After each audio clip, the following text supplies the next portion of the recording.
5:32. Madison, we do the roll call. I'm here. Kelly Green here. Robert here. Ken here. Tracy? You're Tracy on mute. Tracy muted here, not unmuted now. Okay, let's do the Hi, pledge of Tracy. allegiance. Hi. I pledge allegiance to the flag of the United States of America and to the republic for which it stands, one nation, under God, indivisible, with liberty and justice for all. Okay, does anyone want to approve, or are there any amendments or deletions to the agenda? There are not. I make a motion to approve the agenda for the Historical Preservation Commission meeting of April 15th, 2025. I will second that. I will second that. We need to take All in favor? all in favor? Aye. Aye. Any nays? Aye. Nope. Anyone would like to comment on the minutes or make a motion to approve? I make a motion to approve the minutes of April 15th, 2025 of HPC. March 17th. I'm sorry. March 17th of the minutes. I apologize. Thank you. Second, Second. all in favor? Aye. Aye. Aye. Aye. Everybody's in favor, and then any declarations or conflict of interest for today's meeting? No. Nope, not seeing any. We don't have anyone present here. Is there anyone online for public comment? No one online. Does anyone wish to make a special presentation for something that is not on the menu, the agenda today? Someone's hungry. No special presentations. Any business items? We have no business items. Okay, so Madison, will you take us away on the Of discussion course. items? So the first one up is the frequently asked questions sheet. If you, I'm sure this all looks very familiar to you. This is very similar to what was presented last time. However, I went through and incorporated all of y'all's suggested changes. In certain cases combining questions into one, in other cases just getting rid of the questions completely, or changing the answer or changing the wording of the question and therefore the answer to better kind of reflect, a simpler, not something that has many degrading paths and therefore has to have this long, complicated answer to answer it. So with this, taking all of y'all's input into account, obviously it's still longer than 2 pages, but I think that's okay. I think once I have this actually formatted into an FAQ sheet, if I format it at like legal size, I think it should be 2 sheets, which would be easy enough to print front back to leave on the table down here. And obviously it doesn't really matter how long it is online. So hoping that I kind of took all of y'all's comments and accurately addressed them. I look for some kind of thumbs up, thumbs down from at least 3 of y'all, so that I can get this posted to the website and kind of start formatting it for an FAQ sheet so that I can have this available to the public. So when we first ask it, does anyone have any questions or concerns or comments, changes? I have one. Yeah. Under if a properly noticed posted house is not nominated for HPC, how long does that non-nomination continue with the property? Reading through this, and I may not have read it properly to understand, if within the first 5 years after that, that house were to sell, can the owner request having it become historical even though it's within the 5-year period? Oh yeah. Okay. It just didn't say anything about that. The owner at any point can nominate. It's just nobody else can nominate within that. So maybe we could just do a little sub-sentence in there that says the owner can always, Okay. so that they know. That would be great. Thank you. And then on the same one, I had a question. Except for the case of demolition, which is permanent, is that why it's not a 5-year limit? Because once you've demolished it, or is it saying that in demolition, it's a shorter time? So if if you apply for an alteration, go through the 2-week stay. If you do it for, say you want to do it for demolition, that, and nobody nominates it, that permit is only good for 6 months with the option to extend that up to 6 months. After that, it expires. Doesn't matter if nobody nominated it the first time. You'll have to go through the process again if you don't, for some reason, demolish it within that year. Or in another case, say you just want to change out the windows and you put up the 2-week notice, you're good, nobody nominated it.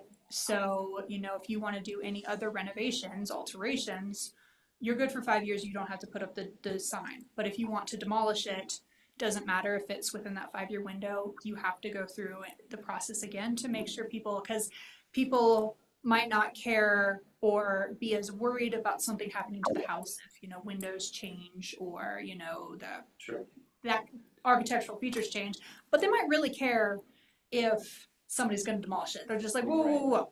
That house has been there since I was born. It was okay when things were changing on it, but they don't want it to actually go away.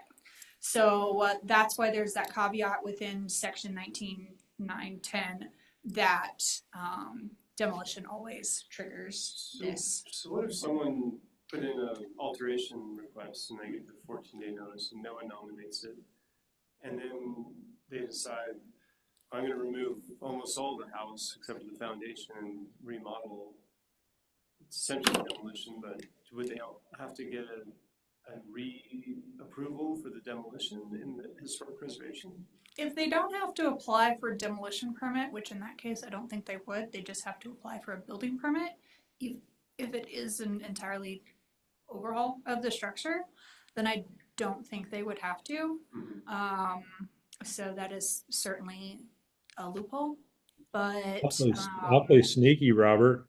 The reason I bring it up is just, I think for some people, if they're trying to sell their property, they want to get it, is it historic, and be able to tell potential buyers, it's not designated historic. In the process of preparing the house for sale, they might replace the windows. And be like, okay, to replace the windows, and by the way, it didn't get nominated as historic, so the new buyer would come in and they feel comfortable they've got 5 years to do whatever renovations they want to the property short of complete demolition. Right. And it would be fine. Yeah. Okay. Would then, if they choose to go ahead and do things, would it have to come up to current code? Like if they demolished part of it and part of the foundation was there, would it have to be checked to be? Yes, so if you affect more than half the valuation of the non-conforming structure, or I think we do that just by valuation, then you do have to bring it up to current code, whether that's zoning or building code, The entire building. as much as what you're affecting. Because it'd be kind of hard if you were only affecting the back of the building, bringing up the front to code as well. I've never had to actually implement that section of code, so. Because a lot of people that remodel are scared to come to the town because they don't want the whole thing triggered. Right. So I'm sorry, if it is more than 50%, then the whole building has to be brought up to code? Or if it's... Again, this is not a section of code I've had to Any remodel will have to meet code. Yes. That's new work, but But anything, so let's just leave it at that. Anything that they do has to be up to code. Because obviously, if the house is 2 feet over a setback, we can't make you move the whole house. That's just not feasible. So it doesn't matter if you're affecting more than 50% of the house or 50% of the valuation.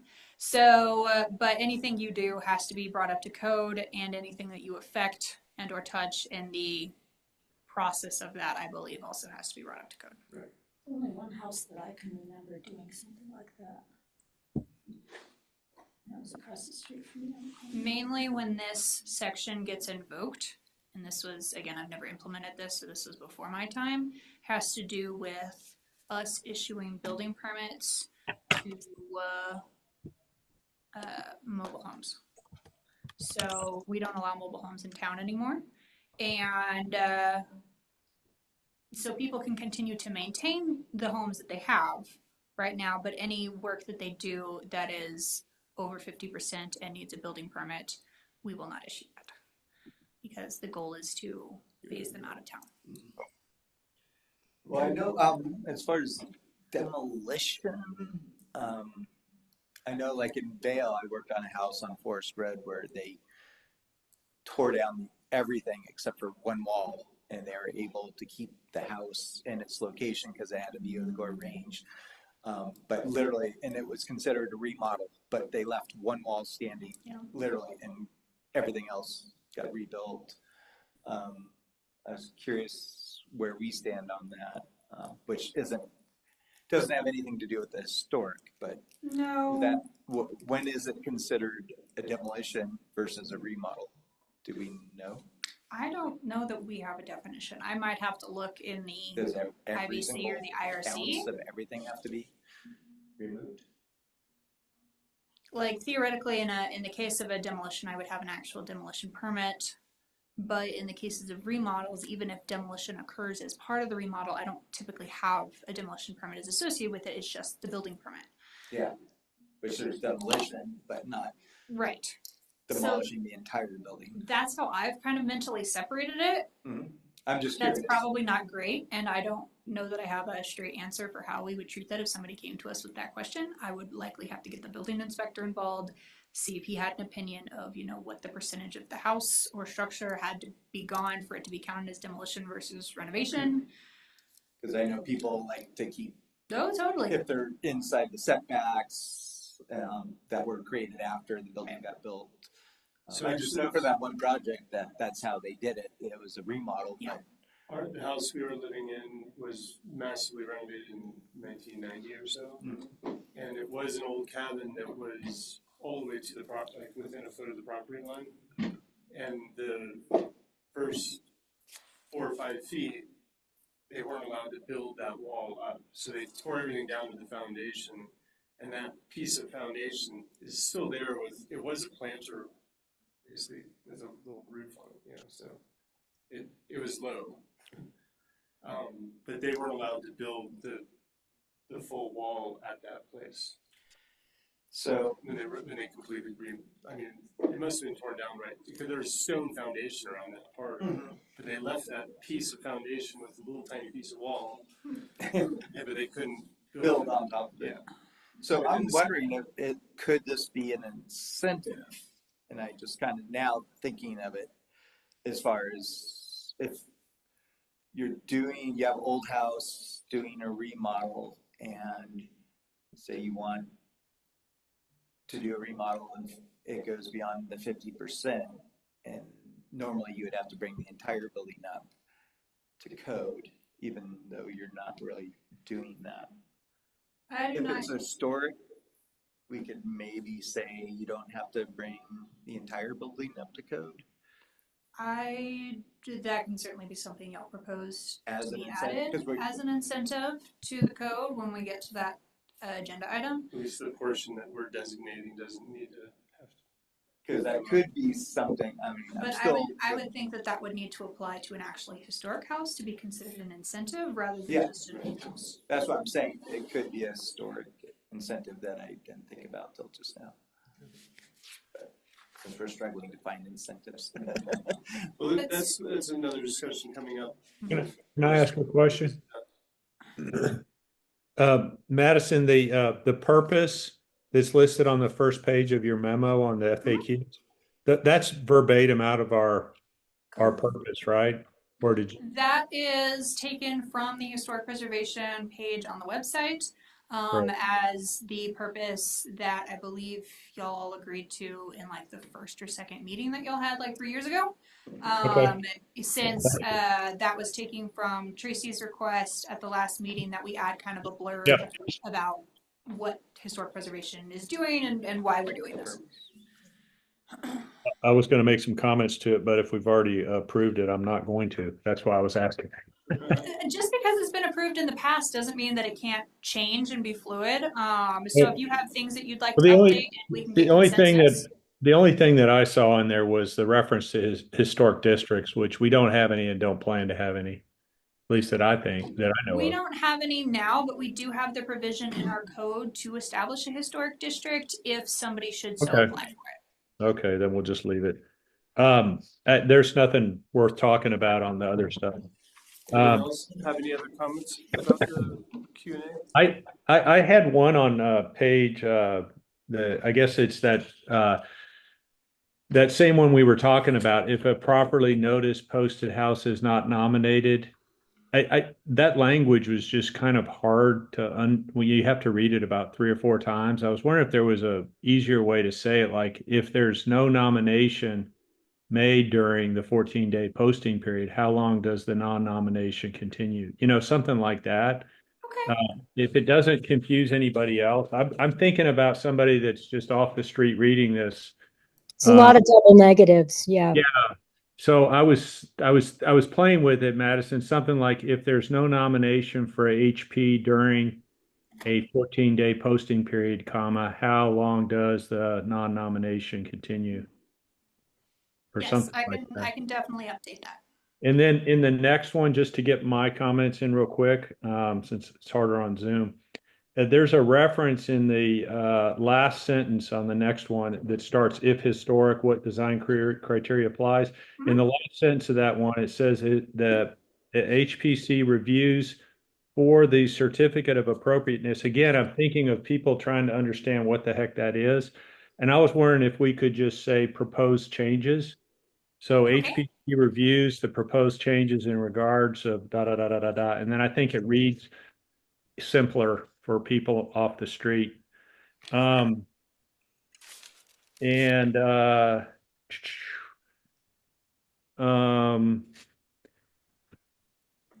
anyway, so did anybody else have comments? No, I agree with you, Ken. It's real important to me that the average person understands it's not just the builders and the architects And the lawyers. and the lawyers. Yeah. Thank you, Kevin. Well, I'll continue on then. One other couple other nits that makes it simpler. The 2 more down below that, it says who makes the final decision. And we say that during the public hearing process, the public and property owner should give. And I just thought we should say have an opportunity or have the opportunity to express their opinions for consideration, period. Okay. Something like that. And I know these are nits. At the very bottom of that page, just to, again, trying to get this all on 2 pages, who's allowed to nominate by a member of HPC or town council? Make it just one. And then that next one is really wordy. And I thought you could just say, the second one would be resident or owner of property or business in town, period. Any resident or owner of property or business in town. It just, I don't know. It just it was a lot of words there. And if you like the way it reads, that's fine. It was just a comment. This is just a copy and paste from the code. That's what this answer is. So I Yeah. can totally reword it. I'm trying to, yeah. This is a little different purpose. So yeah.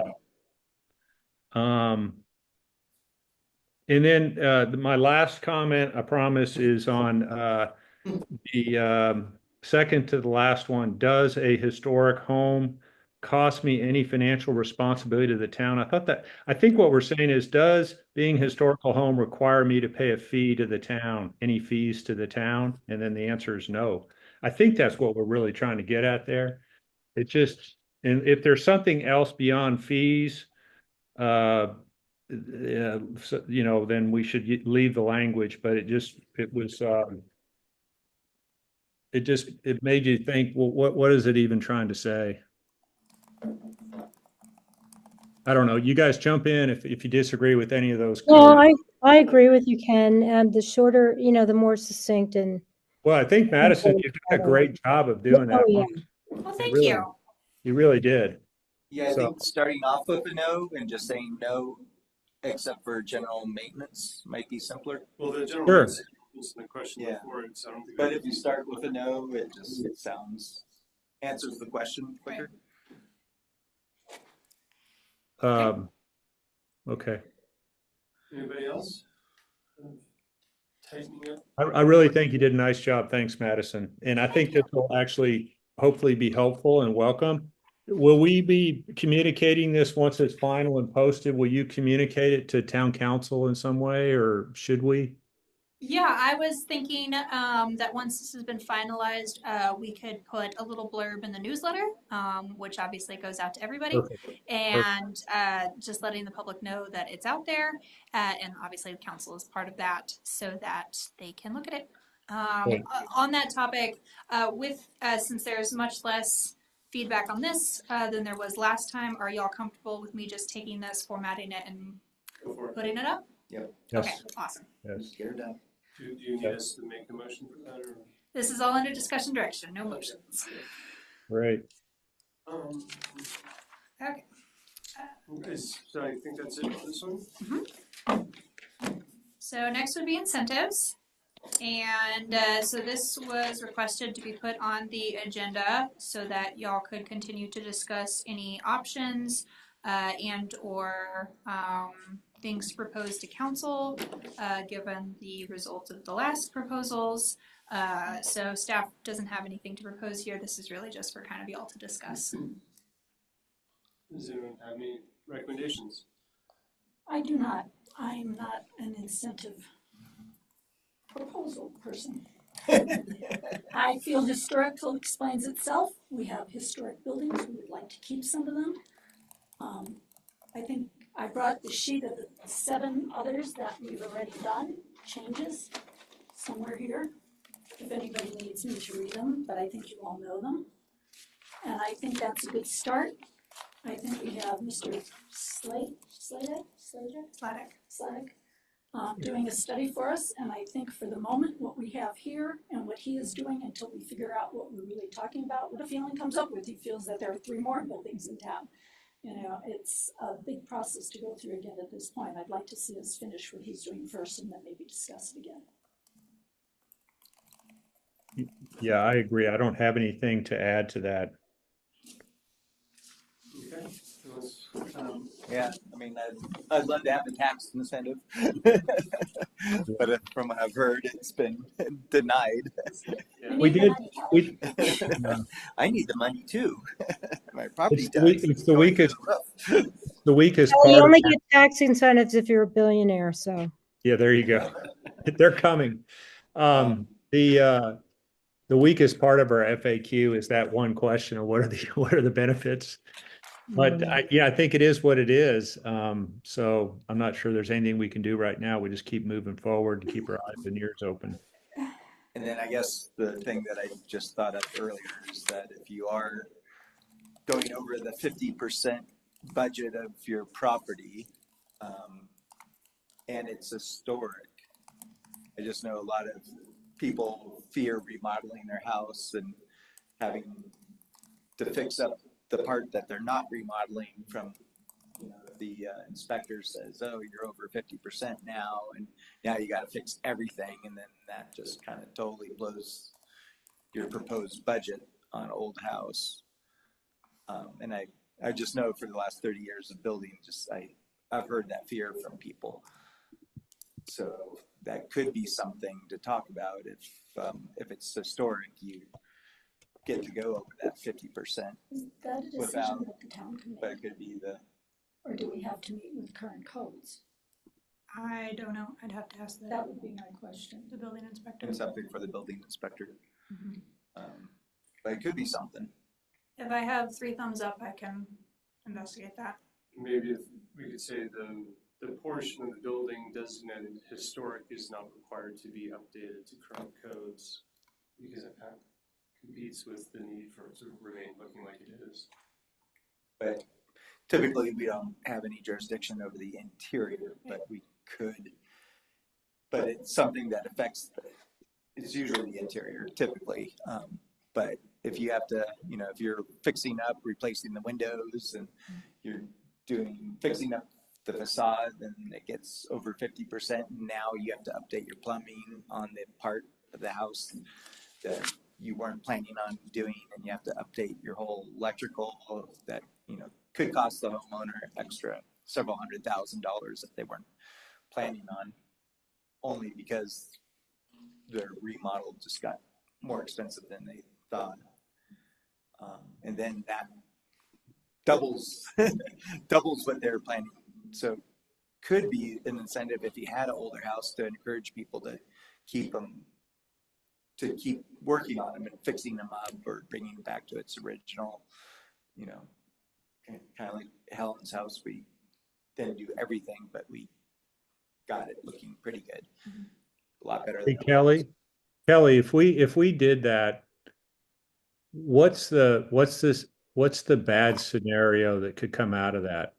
Can you think of one? I'm just trying to pressure test it. some people that are very into building codes and safety, or like if part of the house is Burns dangerous down. and you didn't update your entire system, it could lead to possible dangerous situation. But the other side of it, which I see, is it detracts people from actually fixing what they can and not doing anything to their house. I mean, there's several houses in this town that have porches that are about to fall off, and I think they're afraid if they start doing something, it might cost them more because the building inspector will make them do this and make them do that, and it is a fear of people, especially if they don't have a lot of money. I see one of the biggest risks as being possible fire. And that causes trouble to your neighbors. Yeah, Mike, those are the kind of concerns I have. That's why I'm a little bit worried But about if they this. don't renovate at all, the fire risk is even greater. Right. Well, that's true, So potentially. and that's what I see in town, is some people just don't do anything Well- ever, and it just keeps. And maybe once they have an electrician there, the electrician will convince them like, hey, let's at least swap out your panel. And then, And this would be a problem with the older houses. I'm not saying that they shouldn't do that. I'm saying that if you only rewired the front part of the house and left the old part, when basically if you have to be brought up to code, you should be doing the whole thing. Should be, but it's cost prohibitive, so that they will not do any of it. right. Well, if they're doing a remodel and they want to be able to do the remodel, and they have to meet the current standards of the building code, not only ours, but I think Kelly's point is that if they think they're gonna have to do the whole house, they won't do anything if that's gonna trigger it. But if we can encourage them that you can just do your little remodel and you don't have to get the entire thing, maybe you do it 10 years from now and take care of the scary parts first. Can I ask another question? Does this get us into code compliance and interior? Because I'm trying to figure out an aesthetic and exterior issue that would fall in this category. Because isn't that what we're focused on? yes. And I Somebody know, disagree with me. Is it something like re-roofing could trigger resagging the house. re-siding? And these are things that might trigger the. Well, maybe that's where we go, is we limit ours to the aesthetic. The exterior. You know, that's our bailiwick, right? We're not into code. I mean, that's planning and whoever else, code compliance people. I mean, it just feels like we might be opening up something that's outside our scope. But Robert, you were about to say something. Is there a way that it would make any sense from an aesthetic? Or not? Or is that just not likely? It's really more on the code compliance, right? I mean, if we have the 50% rule on a historically designated property, the aesthetic's already managed, right?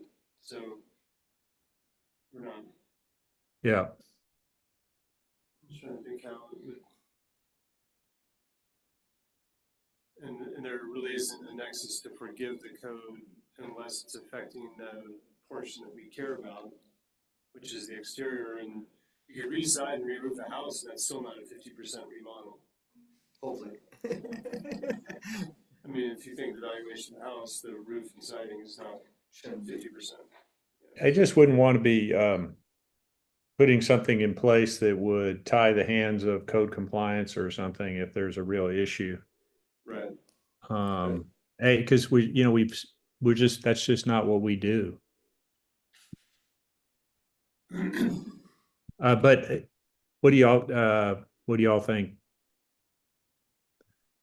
Madison said she had to have three. Do we have three yeses to look I at this have not order? heard 3 yeses. Right. I So was trying to put some we got ideas. one. I Is have there 2 anybody other than no, Kelly? 1 maybe, 1 yes, and 1 silent. That's what I've heard. Is that aspect of the code a local code or is that a building code? I would think that that would be a building code. So if it is a state or international building code issue, then we can't mitigate that. Right. I mean, the 50% valuation, that is our own non-conformity Oh, okay. code, but That's our code, okay. that's our code. But, you know, So the trigger is our code, but what it's meeting is the. is building code. Right. Okay, well, thanks for coming up with an idea. Something. Yeah. Yeah. It Yeah, I think sounds like it's- for now, we don't have appetite for offering any others, so should we move on to the next item? Yeah. Okay. Events, I did have something I wanted to bring up on this. And can I segue, Madison, into a quick barn update? Because that's the promotion I want to talk about. Sure. Go ahead. So we have filed with Madison that will be coming before Planning and Zoning in one of the upcoming meetings. The information for the relocation of the Myers Barn over to the amphitheater. You guys are familiar with that project, but now we're actually going to P&Z, and then we'll go for a building permit. We've got a designed. It doesn't matter because that's all the detail that I really want to get into right now. But we have it more fleshed out, and we have the money raised, et cetera. So it's a real project. It's going to happen. And the timing would be, the idea is to pour the foundation in June, and either towards the end of June, early July, we would actually disassemble and reassemble the barn. And so it would be happening during a real prime time, and it will be right by the amphitheater. Madison, I tripped over one issue there that we have to think about, how we make it a safe zone, since that's going to be a publicly used area. You probably already thought of that. But anyway, that's a side trip there. I can talk about. But it's going to be pretty prominent. If phase 1 just involves reassembling it, but I think it's pretty exciting for the town. We've never done anything. I mean, well, let me not say that because I haven't been around forever, but it's a pretty cool thing for the town to be saving something iconic and old like that and repurposing it. Phase 1 will just rebuild it. And then phase 2 on a new foundation with a better supported roof, but all the same materials. And then phase 2, we're going to work with the town, maybe the community, to see how we want to use that building. And then phase 2, we'd raise money for and do a separate presentation to planning and zoning, et cetera, for phase 2. But phase 1, I think, is a great opportunity for promotion of historic preservation. I don't know what that looks like. Okay, Lynn, get your hand up. I have a whole list of things for you, but one thing I think we will be able to do is get Eagle County Historical Society to perhaps do a presentation of the history of that building and maybe a ribbon cutting. Oh yeah, great idea. I had a long meeting with Kathy Hiker. I have joined Eagle County Historical Society and passed that by the town. They're fine with it. I'm going to mention some things here tonight, but a lot of this I will have to speak with Madison and Cindy on further down the line. I've spoken to them a little bit already. But here are some of the things I found out. They are doing some pop-ups this summer, small ones. And I had info for you and Tracy also, and we'll have to get it next time. But this was something they did last week. And it was on the front page, because Tracy said paper. This was the headline last week of the paper. And it's Breakfast at Charlie's. Historic buffs of all ages gather at the Gypsum Cemetery to honor country pioneer and murder victim Charlie Peterson with a graveside meal. Did you guys read it? I read that, yeah. Pretty cool. So that's one of the things. The other thing in there is the young man that was mentioned in there. They got a grant. Somebody gave them $10,000 they would give them the $10,000 if they would do this at Charlie's grave. And it started last year, and they have to continue doing it every year. But part of that money they put into a education fund, like we have ours from Battle Mountains money. And it's not a lot, and they don't give thousands of dollars, they give hundreds. But the young man that was mentioned in there, as long as it's part of their education in school to study the history of Eagle County, if they tend to do something with it, they can get a grant to help. Well, he got the grant to write a book on Belden. Fine. And that book is now in our libraries, 3 per library, Vail, Avon, Eagle, and I think Gibson has their own. They are not for sale because it's not a bound book, it's a spiral book. And it cost a lot of money to do it, but they did get it done. So you can go get it out of the library, and it's about the history of Belden Mine, which I think would be great. They could do maybe a little presentation on that with the young man, or, you know, they're willing to do it. They want to get involved with Minturn. They think it's great that we're doing something down at this end of the valley. So here's a list of some things they have done. They had an antiques roadshow. People brought their antiques in, and they had somebody knowledgeable going through it. That's a small historical pop-up. Could be a tent in the market one day. They do a historical walk pamphlet for them. They have this pamphlet, which is about the Historical Society, if people want to learn more there. And this is a great one, and I don't know a lot about this. When I was leaving the meeting, Kathy Hiker gave me a box of these, and it's historic site map, and it's something that's done. So these are all historic site towns in Colorado, and I have to find out how long ago this was done and how maybe we can get into it. But I have copies for you also. They did a cemetery tour here in Minturn. I think they did one in Red Cliff, and I think they Eagle, yes. So that's something they could do again for us. If we did a historic walk pamphlet, and it could be as simple as a black and white trifold, and I'm happy to fold them. I think Cindy could probably get a metal bar that hooks on our sign with a little plastic container that we can put them in, and people can just pull them out. Because we certainly don't have the availability to walk people through town, but if we put some of our historic things on, they could go through it. And we could use Bev Levine's pictures, her sketches from the houses that she did. That's another thing. I've got a call into the Railroad Museum because she thinks they could adapt the talk they did in Eagle possibly towards Minturn. And I don't know what that costs. So that's something I have to check. I thought of maybe a historic treasure hunt of some kind we could come up with, you know, through the stores or something to get people go through and find things. They asked if possible, somehow they could get the Eagle County Historical Society connected with the website in Minturn. I spoke to Cindy about that, so that we could put their events on our calendar events and maybe in our newspaper, so that if people want to go to them, they know where they are. They're doing one in Red Cliff at another grave site. A doctor up there who never took money because he knew the people couldn't afford it. And when he was buried with just a small tab. So they're having a gravestone made for him out of this money. They're doing one of those in Fulford to 2 brothers, I think. 2 people there. We are going to do, I noticed in our code, the small brass plaque we're paying for. But if they want to do something bigger, so I'm trying to talk to Cindy if there's some way maybe we can raise donations for that, but we're not a nonprofit, but Eagle County is, so we'll talk further about that down the line. The Belden book, they're doing a talk sometime soon to the seniors at Eagle, and I asked if maybe they could come down to our seniors for lunch one day about Minturn rather than Eagle, or maybe the whole county is how they do it. I'm not sure. There is going to be a talk to the Eagle County real estate brokers are doing some kind of a talk. I've got info on that at home.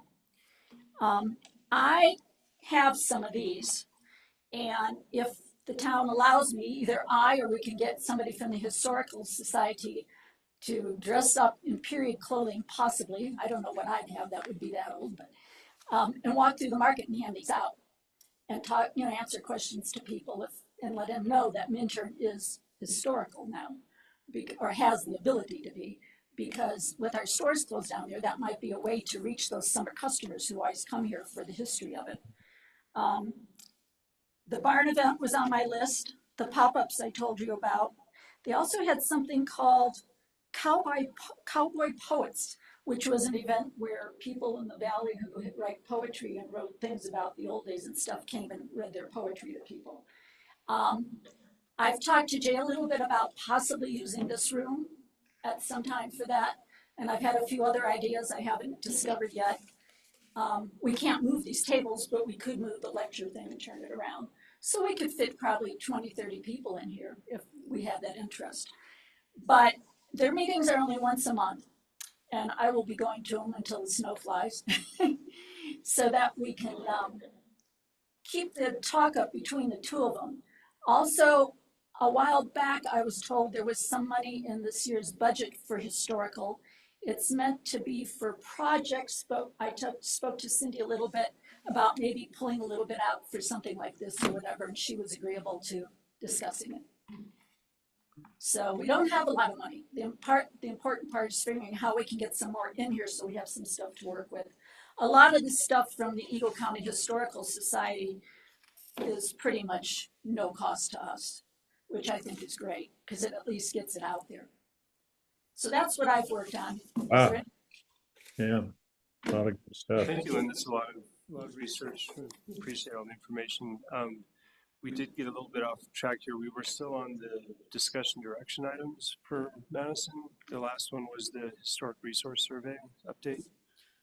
No, we hadn't quite finished. I think Ken was giving an update as. Yeah, part we're of- on 9C right now. So no, we're in the right spot. I think. I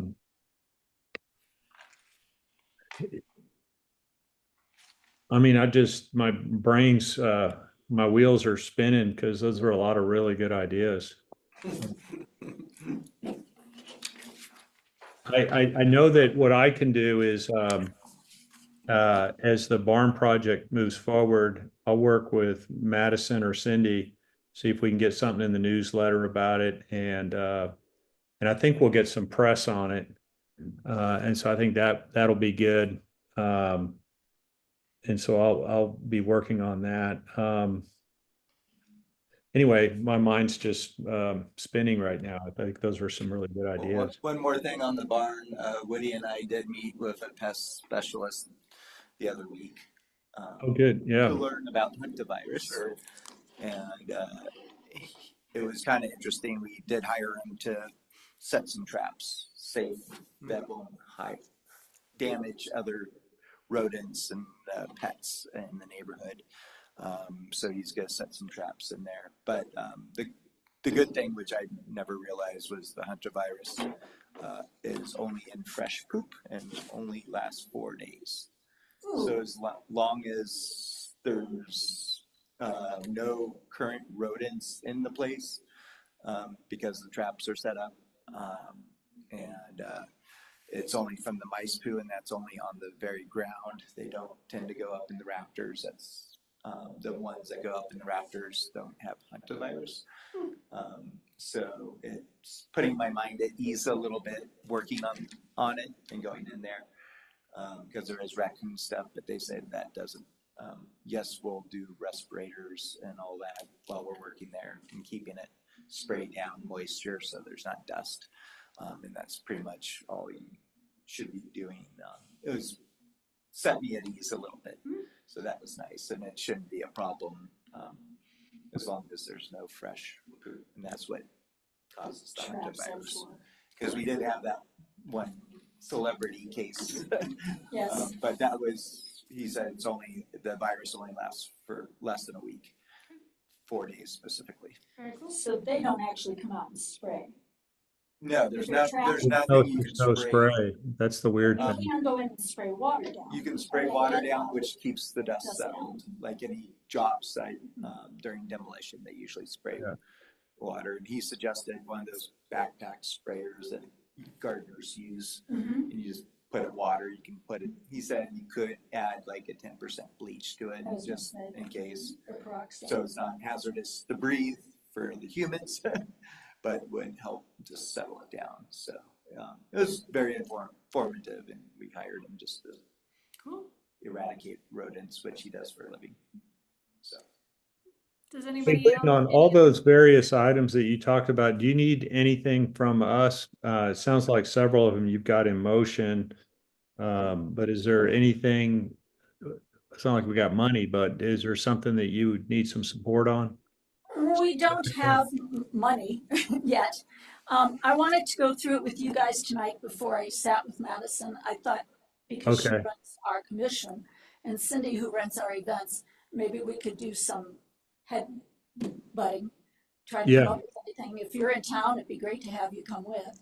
Okay, yeah, let me know about that and I'll try to participate But I didn't want to go too far until I presented it to us tonight and saw how people felt about it. But I think there's some great opportunities and they're really willing to work with us. Yeah, So, I mean, yeah, I didn't hear any bad ideas, honestly. I thought they were all really good. and money, I think what we have to do is find out legally what we can do about getting donations. You Yeah, know, we can put a box with some Minter of Bill's books or something, maybe on one of the booths at the market that asks for donations if we're allowed to do that. And I've got the box we can make into it. But I don't know if Cindy needs to check into that further and maybe Jay has the answer, but we didn't get that far. okay. the Eagle County Historic was willing to like do a booth at the Minturn Market then? No, what I'm saying is they're willing to do maybe just a small pop-up or two here, whether it be in a booth at the market. So not at every market, but they might Right, show up yes, at no. the market. But Okay. if we could schedule something, they might be able to do that. That's why I think Ken's idea with the barn is a great time to do one. Hmm. And if we can schedule it ahead of time somehow so they know when we need it done. And I have joined, I asked first, and there's no problem with me joining it, because there's no real conflict. So, I can be the person who kind of goes back and forth and keeps the info coming and going and help Cindy and Madison with that. Hey, Lynn, one other idea for you is that, because Woody and I both said, well, there's several people in town, that are on the Minturn Community Fund.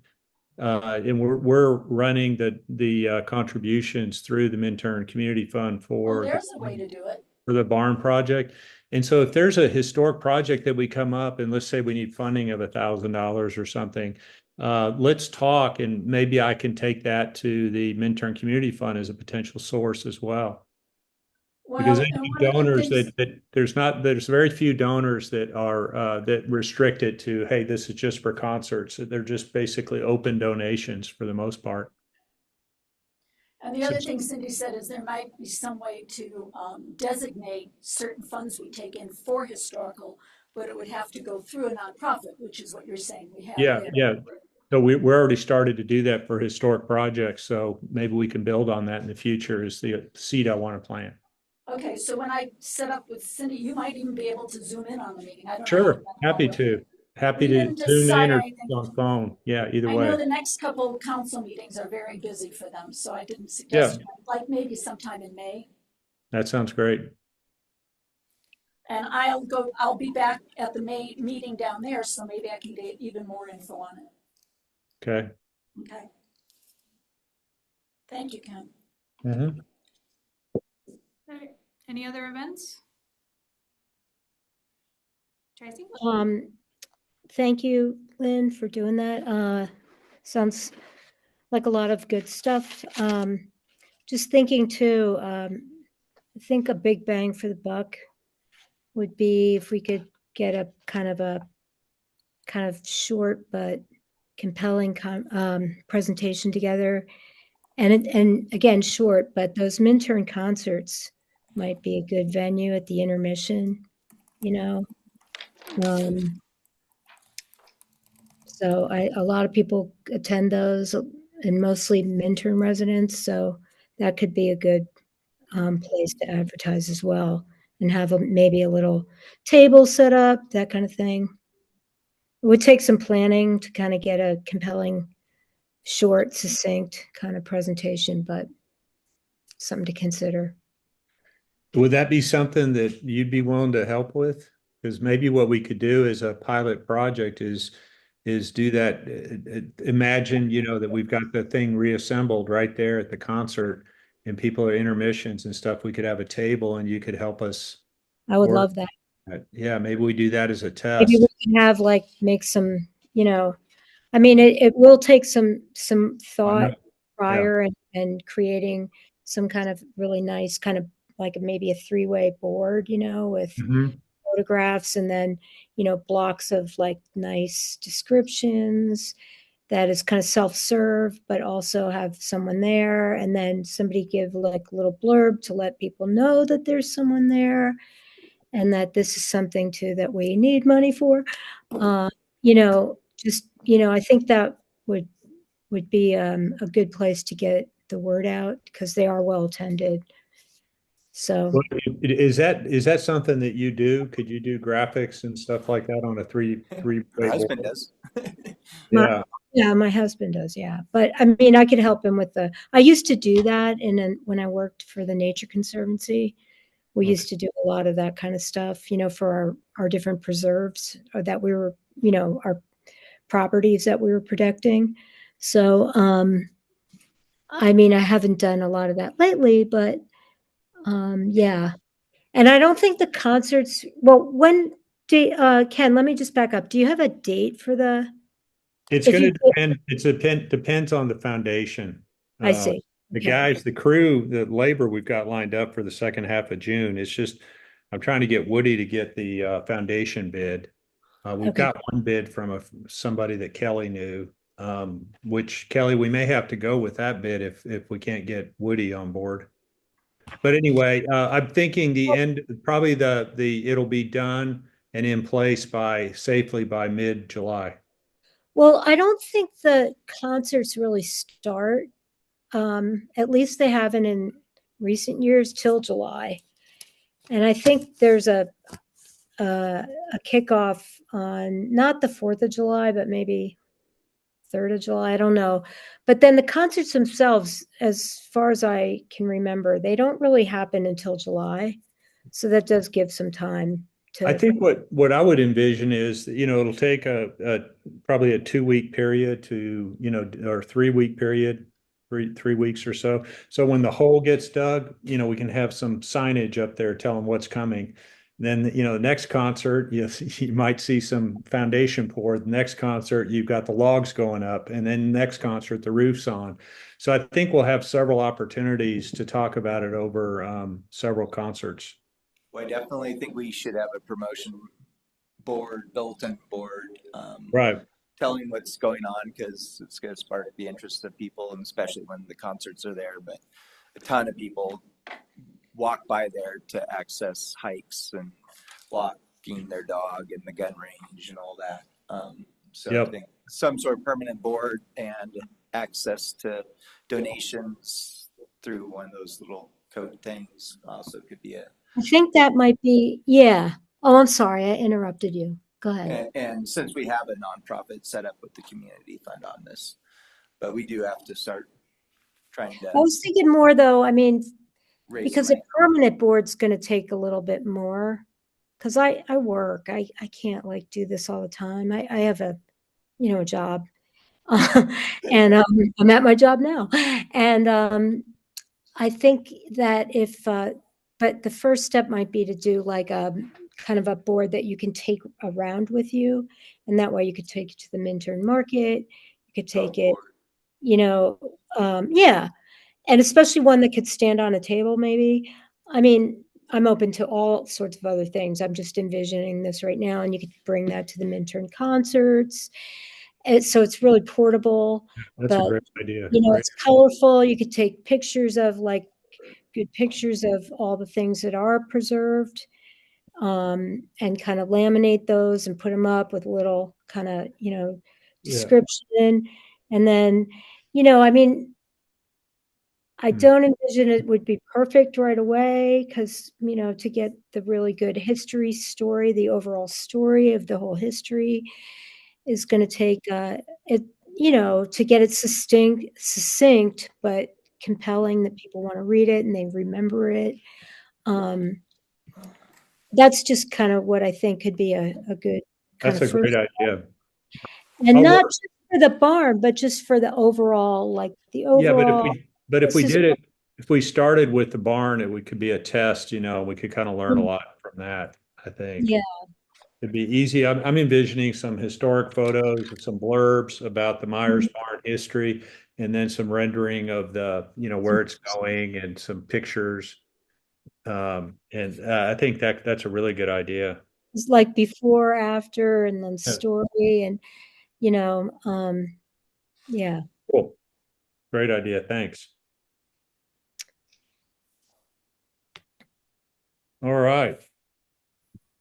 Would that be like a kind of a subcommittee then that we would start on, or like how do we start this? And I'm kind of preoccupied until at least into May. I really don't have I'm just going to do it. I'm just going to do it, time. and I'll holler if I need help. I need help from Kelly because I got to get some of the historic stuff, but we'll figure out somebody to do it. If you know somebody to help with the graphics and actually creating a trifold, I have no idea where to start with that, but I can get the content together. I can already visualize it. I just don't know who could do it. I know somebody.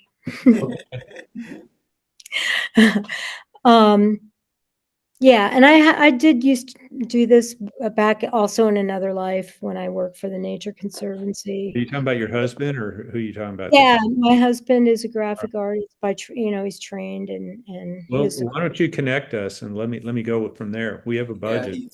And also, Tim Campbell across the street from me has worked with him many times to do signage for the town at Vinturn in the past. And they kind of work together. Well, he's going to charge you more though. So I'm just saying, if you want to hire him, let me know, because I'm going to kind of let you do that. Okay. Because we should talk about it first. I mean, or why don't you connect us? That's fine. I mean, yeah. You want to connect us? Sure. Yeah.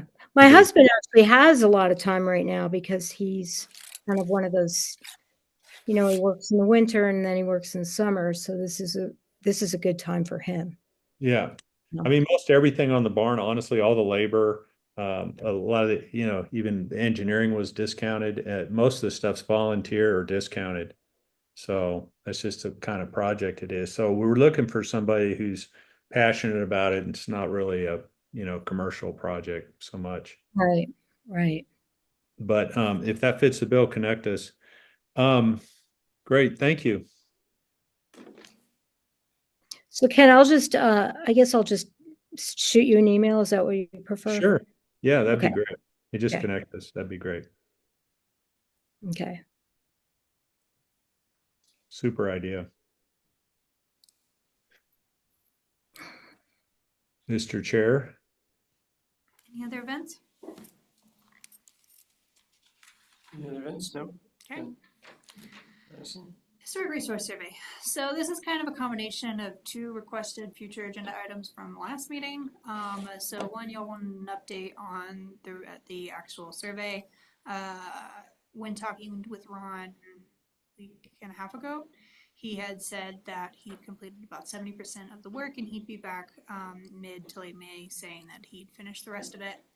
So that's kind of an update on where I'm sorry, May or April? You have April here. I meant April. I apologize. Thank So he should be up within the next week or so. So that's kind of the update on the resource survey. But then also to start kicking off discussions on, and by no means should y'all make a decision tonight, but start kind of drafting a list that we can maybe put up against his recommendations as well as any recommendations from the general public for what we should be doing for the 10 intensive level properties that come with the grant. So that Is he going to give us like a couple dozen that he thinks are in the running and we pick 10? I don't know how many he's going to suggest. He's certainly going to give us his suggestions. It could be that he suggests 5 and we need to fill out the other 5. It could be he suggests 20 and we need to just narrow it down. But I anticipate that to not just be a unilateral decision between y'all and him. I would think that we would want the public involved as well. And council. Yeah. Yes, and council.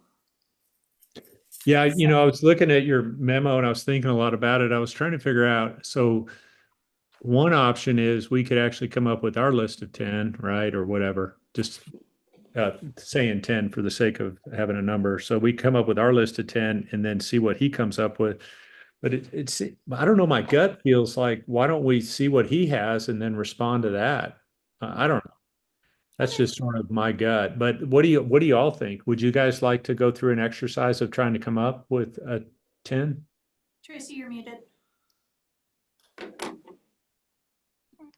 The worst part was I couldn't find the mute button. I don't want to discourage anybody. I mean, I do sort of agree with Ken because, we've been at this for many years now, not many, but, several years. And we all have our ideas already, I guess, but I'm hoping that not Ken, sorry, Mr. Sladek is going to tell us things that I had never even Right. thought of. And, Right. and so I do sort of like that, but there's always like some places that we all know and love that we would like to talk about. But, I kind of agree with Ken too, that, let him just do his job and then listen. But I agree. The only thing I might recommend there is he's just looking in up to the 700 block. 1 to 700 block, yeah. And so if there are any sites or objects, or I mean, it could be something with the cemetery, or it could be things in the south end of town. Maybe if any of us have any recommendations of specific properties that are not in his area of study, that might be worth adding. That's a good idea. I think that's a great idea. Well, That's obviously- not within his Uh-oh. work. His work is just that Old Town character area. So if I he don't- goes in deeper on something, it's going to only be in that zone. Right. Right. I can certainly ask Lindsay or Dr. Flowing at the state if that's allowed, but I think the implications of the grant was that it would just be 10 properties within the study area. Okay. Because obviously one of the most prominent loved buildings in our town is the Battle Mountain Trading Post, Right. which when I came here was voted one of the top 3 beautiful buildings, along with the bike shop that got demolished. Okay, sorry. So yeah, that's it's only beautiful outside though. I know from experience. A long story. I lived there for 7 months. Okay, so We I certainly have to. think Ken's suggestion that we see what he comes up with first, and then we'll go from there. Means a shorter discussion tonight. I am all for that. But I like the idea of keeping in mind the fact that he's focused just on this geographic part of town, and we can look at the entire town. So be thinking about things outside of it, like Kelly just mentioned. Absolutely. Yeah. I mean, there is it's not a building though. It's a railroad trestle. I mean, it's something that, That's on my you list too. have a board, it's a cool thing. I mean, I like nature without it better, but that doesn't matter. It's there and it tells a story, most importantly, about, transporting things and how you had to do it back then. So that's one. And the caretaker of Gilman really wants to save it. Yep. And I've talked to him personally on that water district tour. When we toured. Is A that little still bit. on land that's within the town? Yes. We de-annexed a lot of stuff with Battle. Is it part of what we reacquired, or is it out of that? I Oh. don't know. I don't know We either. have to make sure that, It's actually on our it's actually within town limits and we can designate it historic, otherwise it's in the county and. But they purposely haven't torn it out yet because he does love it. And like one of my ideas is, even if that comes back to proposal, is saving a section of it if it's Right. possible. There was a talk at Colorado Mountain College a few weeks ago. It's a 4 or 5 part series, but I hit the one on ghost towns of Colorado. Not where ghosts are, but ghost towns. And they did an amazing, it was like 15-minute part of a 1 hour meeting on Gilman. And Yeah. I'm sitting there making notes, and all of a sudden they say Gilman, and I look up and it goes, Ella Warren Burnett with a picture of her as a very big picture. And then they talked about Gilman, and Ella was their pull to it because they knew a lot of people knew her. But it was a really good talk on Gilman.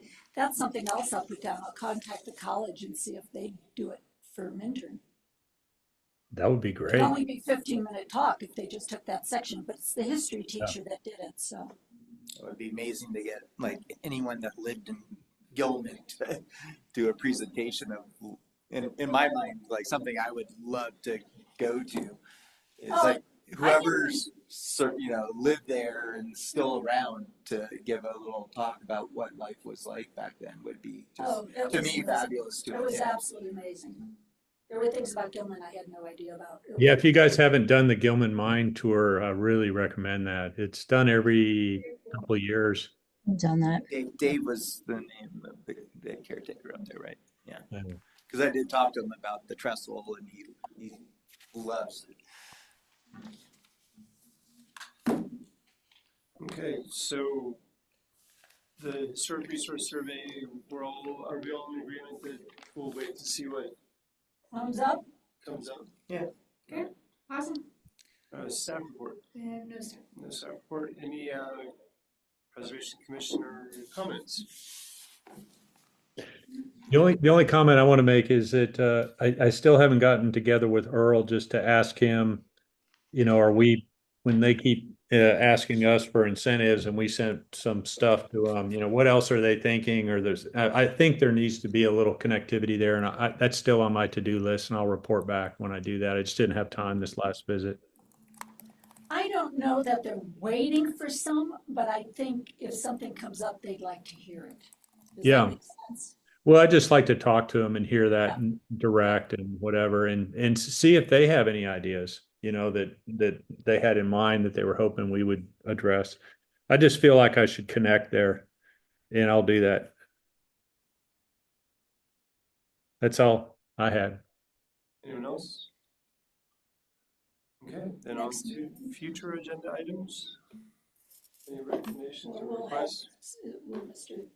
Sladek be talking to us or just he'll just be here working again, right? He'll be here working again within the next week or so, I would assume, but I can certainly ask him if the next meeting would be appropriate for him to give an update and start kind of giving his recommendations. And I'll try to get more organized on some of those thoughts I have, see what else I can find from Eagle County, if I can get some dates on some of those events and things that we can put into the news and maybe publish a little to keep the train going about historical. Mm-hmm. And that connection to the county's Right. historical sites, right? So thanks for making that. They also have amazing, at the library on the second floor, they have amazing section of historical information about the county, including Minturn things. That's what Madison was talking about. It's just awesome. I love looking through all their photos, that they have online. It's insane. Okay. All right, and anyone would like to make an motion to adjourn? I make a motion to adjourn the April Second. 15th, 2025. What? I said Are I you jumping second it. ahead to agree? 10 Said I seconds. second it. Sorry to interrupt. All in favor? Aye. Hi. Thanks, everybody. Good seeing you guys. Bye, Ken. Bye, All right. Jason. Take care. Yeah. Bye-bye. Madison, I'm gonna stay in